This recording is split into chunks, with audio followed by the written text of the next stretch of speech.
سر میرا سوال لottery کے بارے میں ہے۔ لottery کے بارے میں آپ فرماتے ہیں کہ اگر کسی نے کوئی انعام وغیرہ دینا ہی ہے تو ساروں کے ساتھ احسان کا رویہ اختیار کرنا چاہیے، نہ کہ چند لوگوں کے ساتھ۔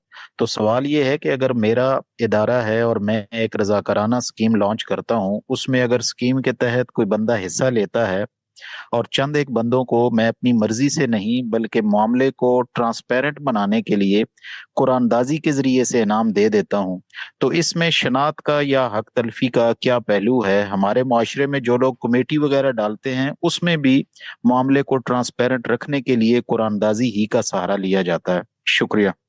مجھے یاد نہیں ہے کہ میں نے اس معاملے میں وہ بات کہی ہوگی جو آپ نے بیان فرمائی ہے، تاہم اصول میں قرآن اندازی زندگی کی ضرورتوں میں سے ایک ضرورت ہے۔ قرآن اندازی میں کوئی معنی نہیں ہے، لیکن انعام سے کیا مراد ہے؟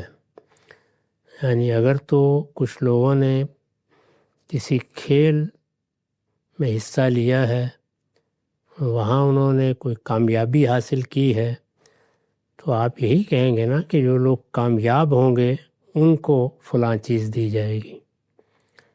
اس پہ تو کوئی اعتراض نہیں ہے، خود کامیابی نے انتخاب کر دیا اور آپ نے انصاف کے ساتھ دے دیا۔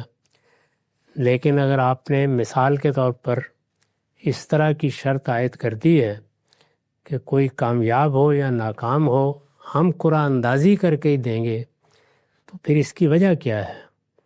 یہ بجائے خود بے انصافی ہوگی، اور ہمارے دین میں کسی بے انصافی کو روا نہیں رکھا گیا۔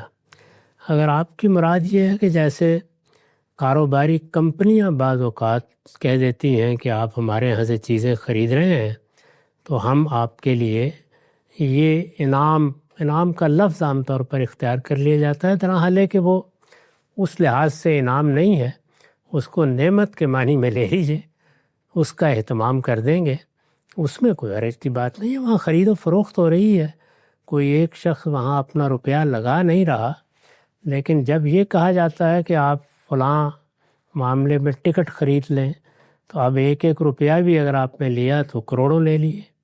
یہ بالکل جوئے کی ایک قسم ہے، اس کے قریب نہیں جانا چاہیے۔